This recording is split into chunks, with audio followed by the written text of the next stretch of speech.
What if human history is only the last page of a much longer book, one that was torn, burned, and rewritten? Across the planet, archaeologists keep finding objects that do not fit the official timeline. Who carved a stone grid so precise it resembles engineering, not geology?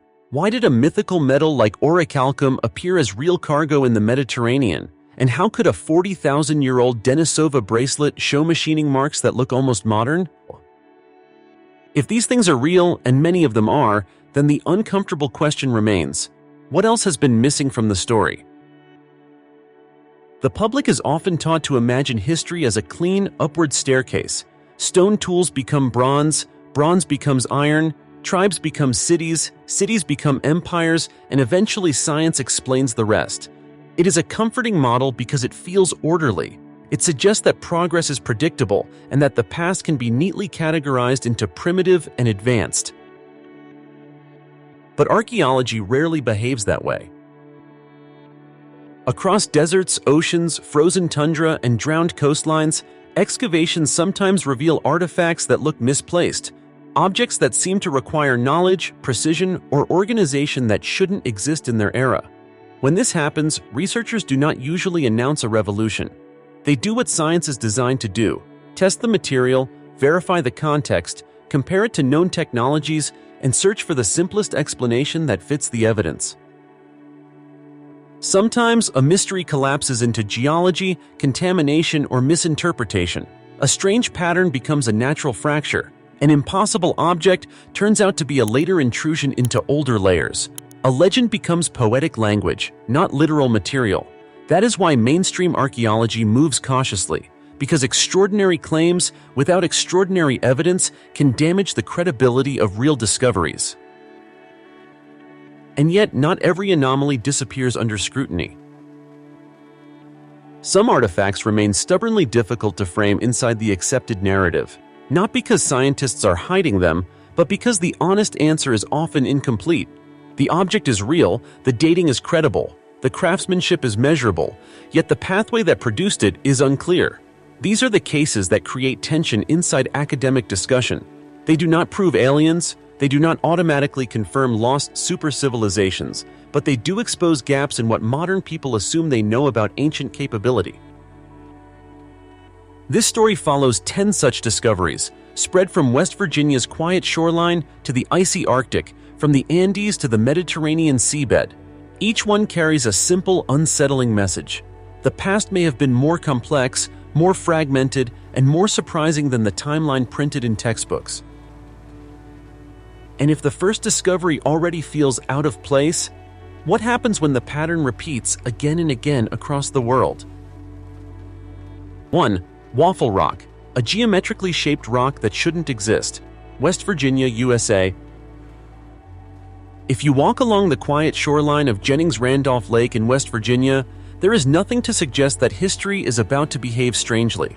The landscape is calm: rolling hills, scattered trees, still water.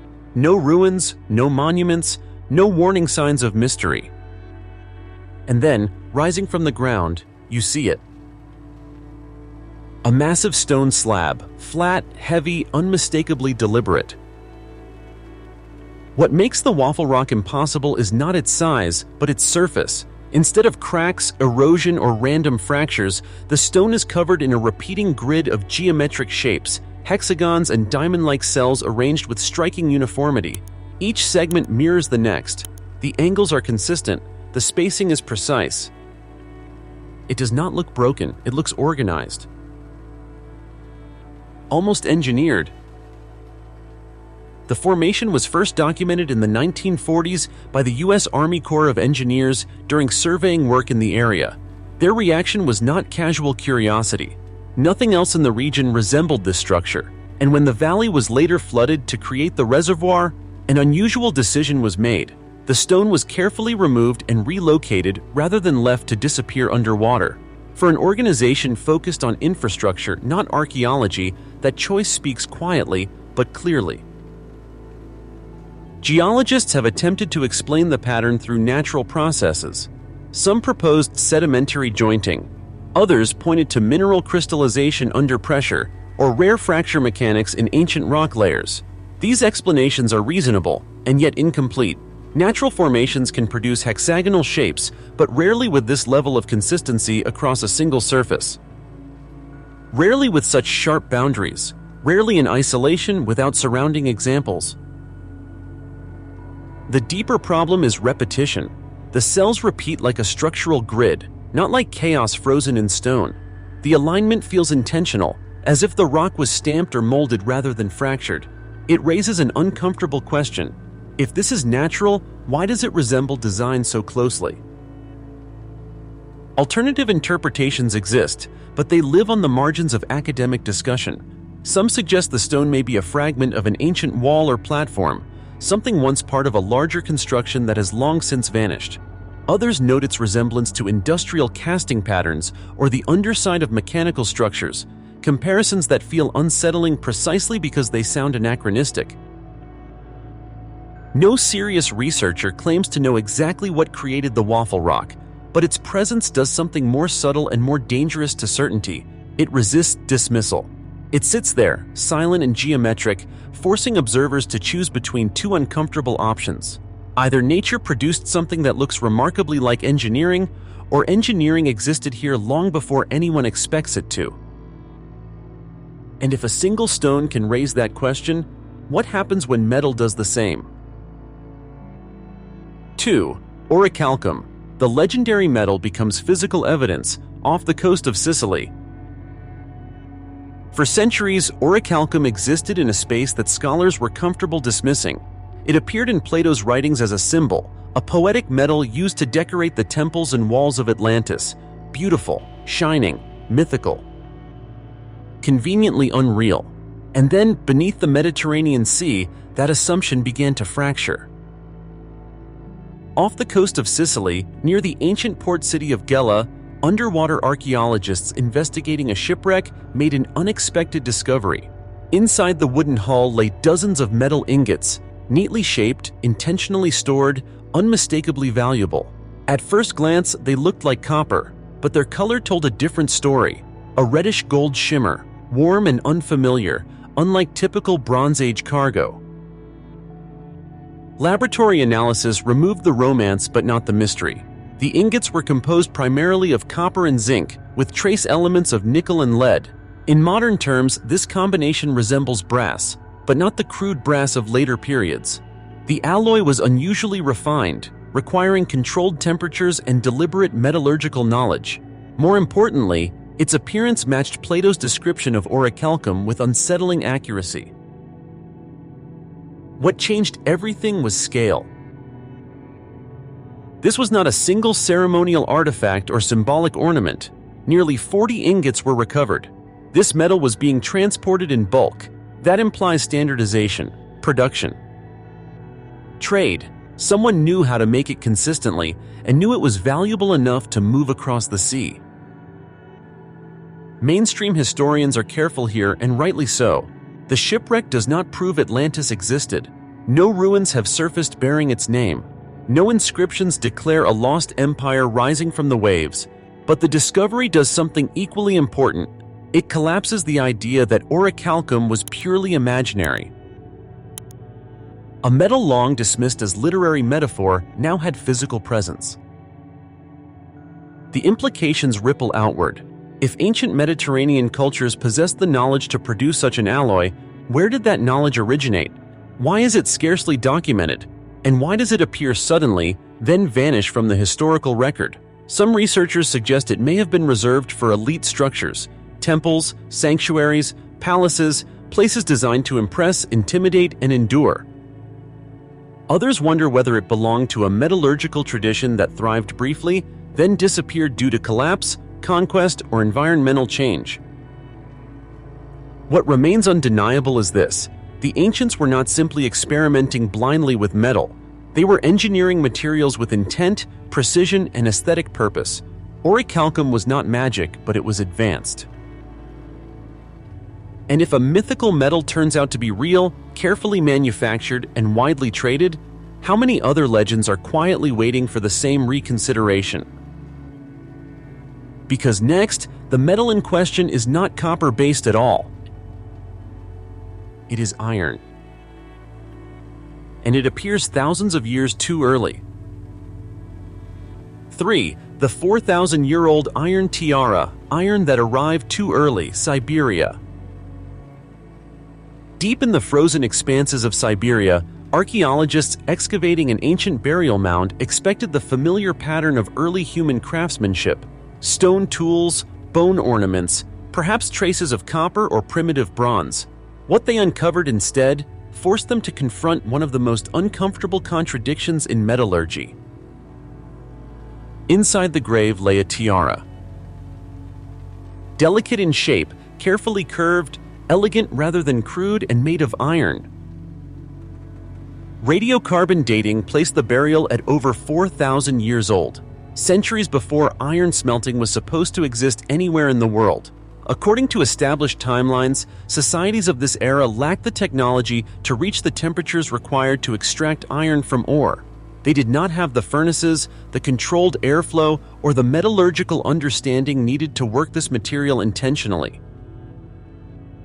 Yet this object was not accidental. The tiara showed clear signs of deliberate shaping. The iron had been bent, reinforced, and structured in a way that suggested planning and expertise. This was not a lump of metal hammered into submission.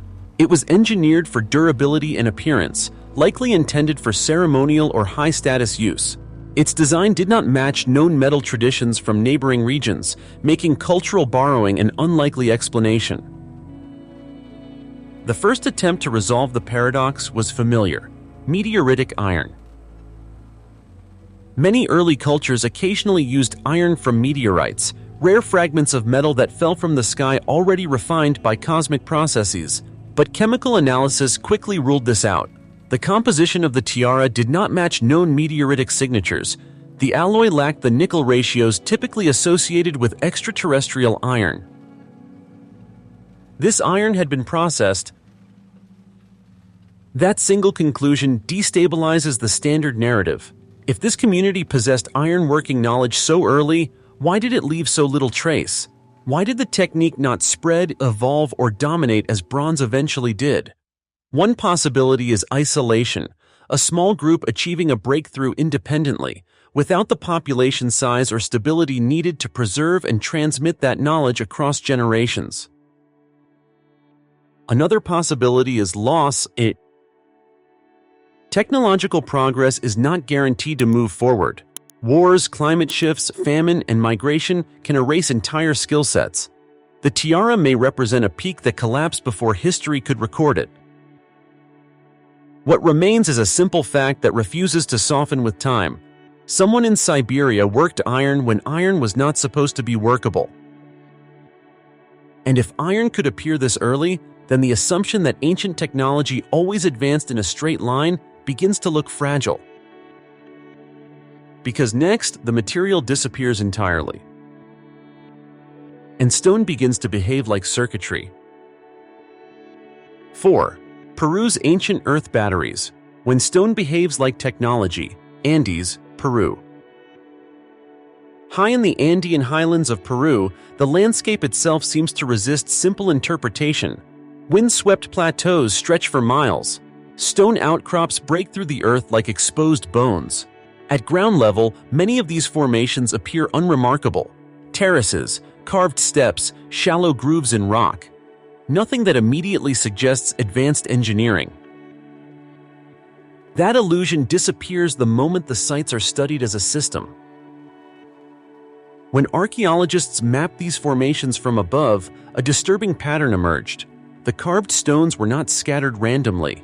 They were arranged with repetition, alignment, and symmetry. Patterns that resemble the layout of an electrical circuit more than ceremonial architecture. Channels connect to recesses. Grooves terminate at precisely shaped depressions. Blocks interlock in ways that suggest flow, separation, and control. These structures are often referred to as Peru's ancient earth batteries.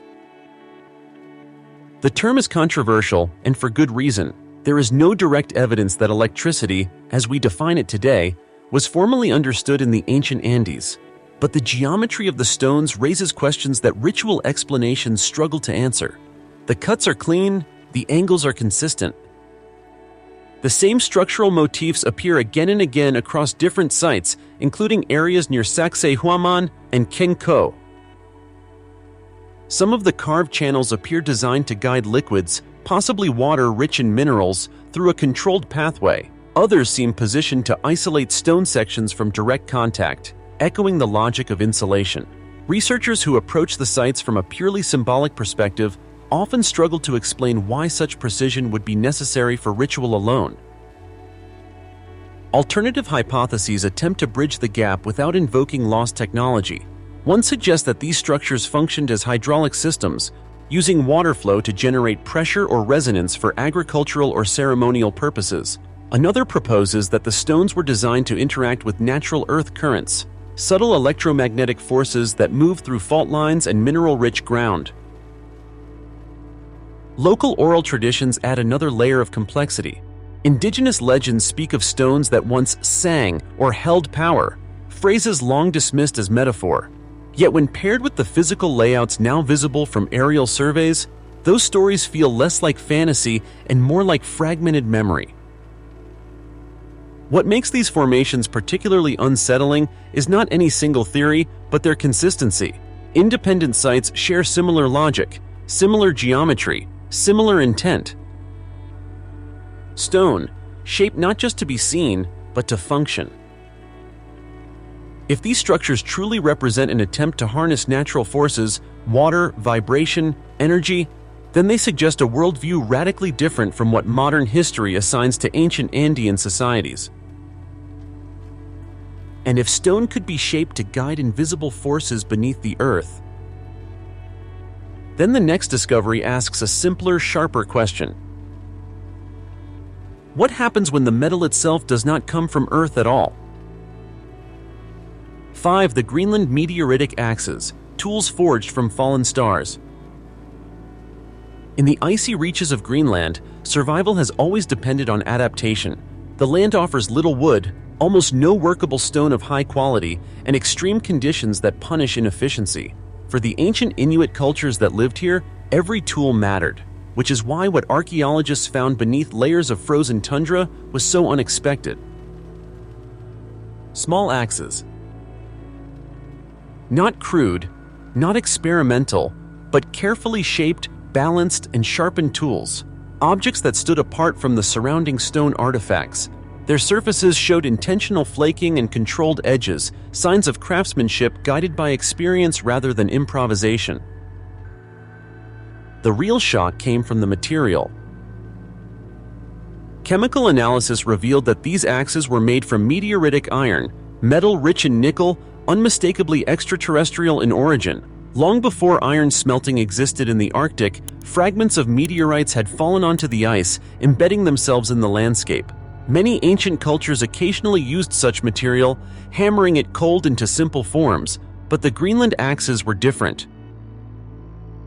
They were engineered. Meteoritic iron is notoriously difficult to work. It is harder than copper, tougher than bronze, and resistant to shaping without precise technique. Producing even a small blade from this material requires controlled force, repeated refinement, and an understanding of how the metal behaves under stress. These axes were not accidental successes. They were the result of learned skill. This forces an uncomfortable reassessment of early Arctic societies. Traditional narratives portray them as technologically limited, reliant almost entirely on stone, bone, and organic materials. Yet the axes suggest a level of ingenuity far beyond that stereotype. They imply experimentation, transmission of knowledge, and possibly even trade networks, ways of sharing techniques across vast, inhospitable distances. The Inuit did not smelt iron. There is no evidence of furnaces or ore extraction, but they did something just as remarkable. They adapted a material from the sky and transformed it into reliable, functional tools. They turned fallen stars into survival. What makes this discovery especially significant is its implication for how technology evolves. Innovation does not always require formal industry. Sometimes it emerges from necessity, curiosity, and the willingness to work with what is available, no matter how unconventional. The Greenland axes remind us that ancient knowledge did not move in one direction. from simple to complex. It moved in bursts, in pockets, in moments of brilliance that may never have been written down. And if people could master metal that arrived from space, then the next discovery suggests something even more unsettling. A machine built not from myth but from gears. 6. The Antikythera mechanism, a machine that calculated the heavens, ancient Greece. In 1901, sponge divers working off the Greek island of Antikythera recovered fragments from a sunken ship resting on the seabed. At first, the find appeared unremarkable. Bronze statues, pottery, coins, typical cargo from a Roman-era wreck. Then one corroded lump of metal was pulled from the debris, cracked open, and quietly changed the history of technology. Inside were gears. Not one or two, but dozens. Interlocking bronze wheels cut with precise teeth, arranged in layered complexity. Over time, careful reconstruction revealed the truth. This object was a mechanical system designed to calculate astronomical events. Today, it is known as the Antikythera mechanism. Dating places the device around 100 BCE. That alone is astonishing. According to conventional timelines, machinery with this level of precision should not appear until medieval Europe, more than 1,000 years later. Yet this mechanism could predict eclipses, track the cycles of the moon, and model the movements of planets using mathematical ratios embedded directly into gear relationships. This was not a clock. It was not decorative. It was a working model of the cosmos. The craftsmanship is what unsettles engineers the most. The gear teeth are evenly spaced. The tolerances are tight. The system uses differential gearing, a concept thought to be invented in the modern era. Whoever built it possessed deep knowledge of mathematics, astronomy, and mechanical engineering. More importantly, they understood how to translate abstract theory into physical motion. And yet, the Antikythera mechanism appears alone. No factories, no instruction manuals, no surviving tradition of similar machines. It is as if an entire field of knowledge briefly surfaced, then vanished. Historians debate whether the device was a unique masterpiece or the surviving example of a broader but now lost technological culture. Some scholars suggest it was produced in a highly specialized workshop, possibly linked to philosophical schools where astronomy and mechanics intersected. Others believe such devices may have been more common but melted down for metal during later periods of scarcity and war. What cannot be debated is its implication. The ancient Greeks did not merely observe the heavens, they simulated them. They built machines to model time itself. The Antikythera mechanism forces a difficult question into the historical record. If people were capable of this level of precision 2,000 years ago, what else might they have built that simply did not survive? Because the next discovery suggests that advanced planning and organization appeared not in cities, but long before agriculture itself. 7. Göbekli Tepe, the monument built before civilization, Turkey. On a hilltop in southeastern Turkey, buried beneath centuries of soil, lies a site that quietly dismantled one of archaeology's most fundamental assumptions.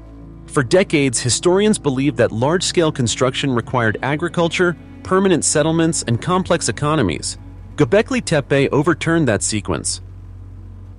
The stone pillars here date to around 9600 BCE, more than 11,000 years ago. This was not a village. There are no houses, no hearths, no signs of everyday domestic life. Instead, Göbekli Tepe consists of massive T-shaped limestone pillars, some weighing up to 20 tons, arranged in circular enclosures. Many are carved with intricate reliefs of animals, snakes, foxes, birds, rendered with confidence and precision. At the time these stones were erected, humanity was still living as hunter-gatherers. According to the old model, such societies lacked the surplus food, stable population, and organizational structure needed for monumental architecture. Yet Göbekli Tepe demands the opposite conclusion. Quarrying, transporting, carving, and erecting these pillars required planning, coordination, and shared purpose across large groups of people. What makes the site even more perplexing is its deliberate burial. After centuries of use, the enclosures were intentionally filled in, preserved rather than abandoned. This was not a gradual collapse. It was a conscious act, as if the builders chose to close the site, sealing it away from the future. Some archaeologists now propose a radical reinterpretation. Religion may have come before agriculture.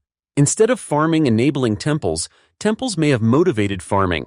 Large gatherings around ritual centers, creating pressure to domesticate plants and animals. If true, Göbekli Tepe represents a turning point not only in construction, but in human thought.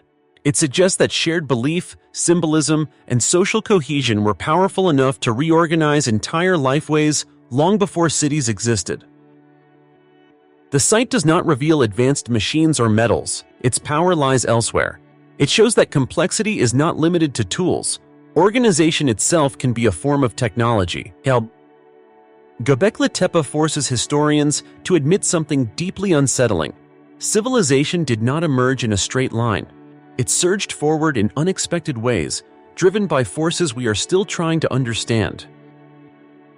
And if people could coordinate monumental projects without farming, then the next discovery raises an even harder question. How did they build entire cities on the ocean, using stone too heavy to float?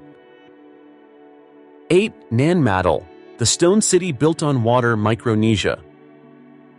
Off the eastern shore of the island of Pohnpei in Micronesia lies a place that seems to ignore gravity, logistics, and common sense. From above, it looks like a ruined city floating on the ocean.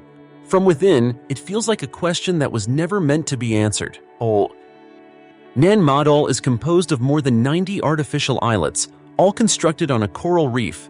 Each island is built from stacked columns of basalt, volcanic stones so dense and heavy that individual blocks can weigh several tons.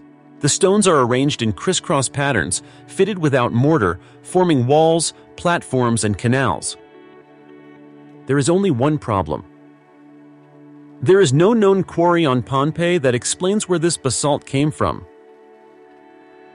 Even if the source stones existed elsewhere on the island, transporting them across water, lifting them, and stacking them with precision would require an extraordinary level of coordination.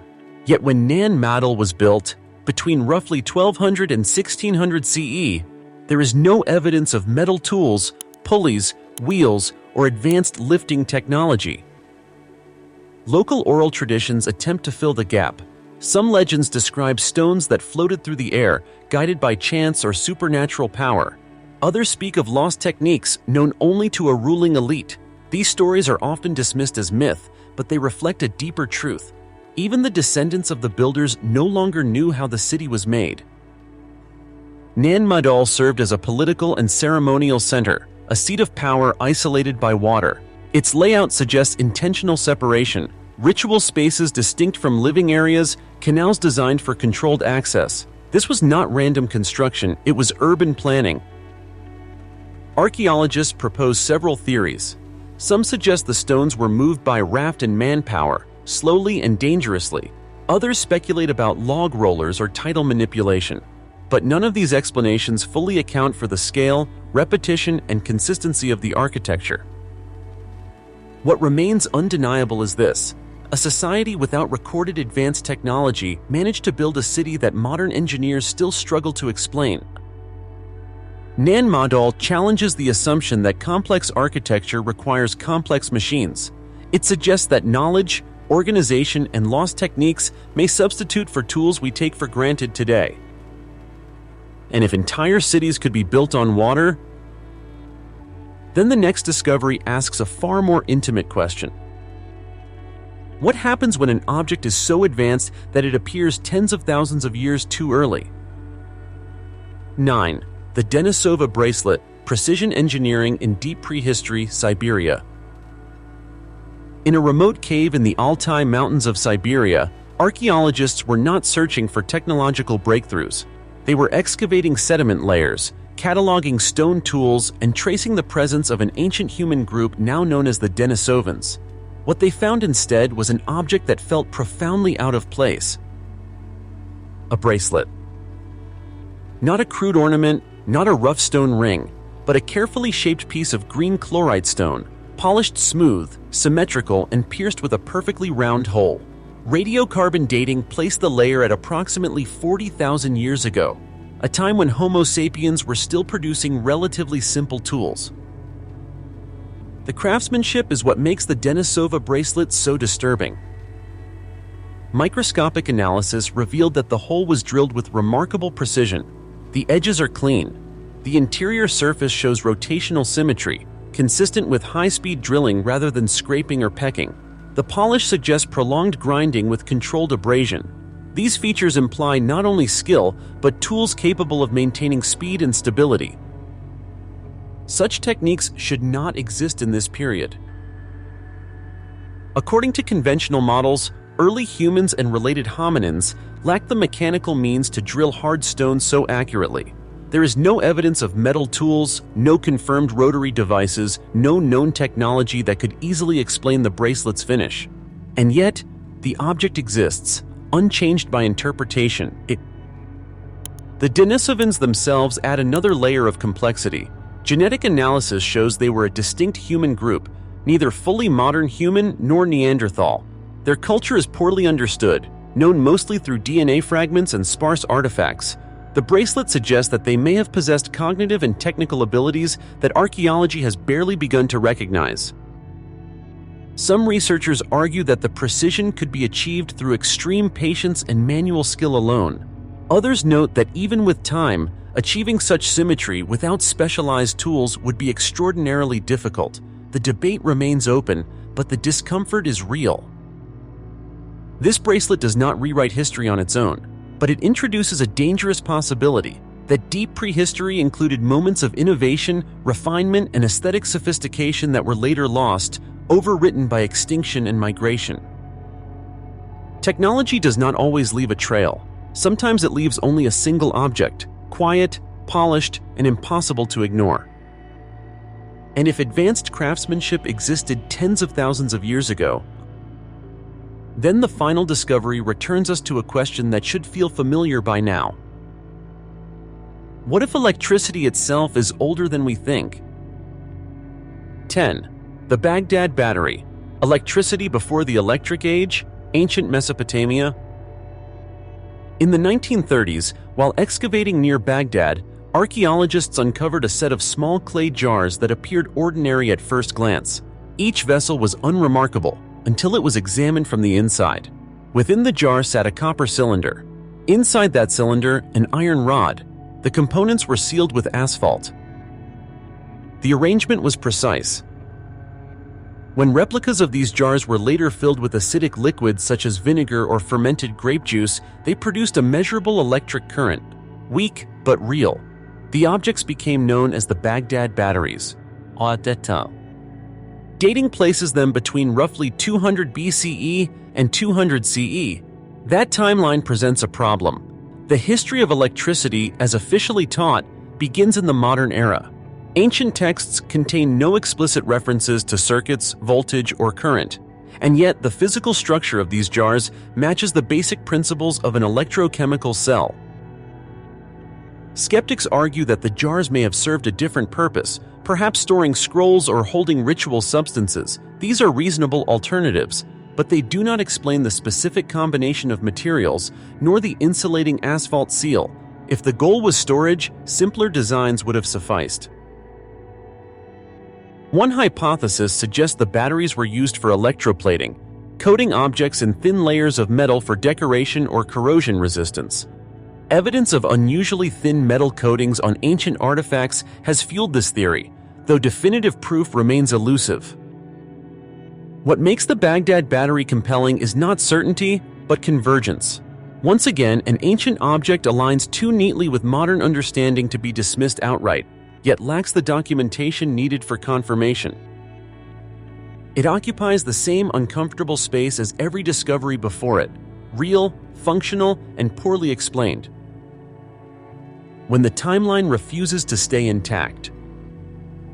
Taken individually, each of these discoveries can be explained away, an anomaly here, an exception there. But taken together, they form a pattern that is harder to ignore. Precision where none was expected. Materials used before their time. Organization without formal civilization. Machines appearing, then vanishing. The pattern does not demand belief in lost super-civilizations or hidden histories. It demands humility. Human progress has never been a straight line. Knowledge can emerge, disappear, and reappear. Entire skill sets can vanish when communities collapse. Innovation does not guarantee survival, and survival does not guarantee memory. Archaeology is not a conspiracy. It is a discipline constrained by evidence. When evidence is incomplete, so are conclusions. These discoveries remind us that absence of proof is not proof of absence, especially when the physical artifacts are already in our hands. False. The past may not be hiding secrets from us. It may simply be incomplete. And as new excavations continue, one truth becomes unavoidable. History is not finished revealing itself.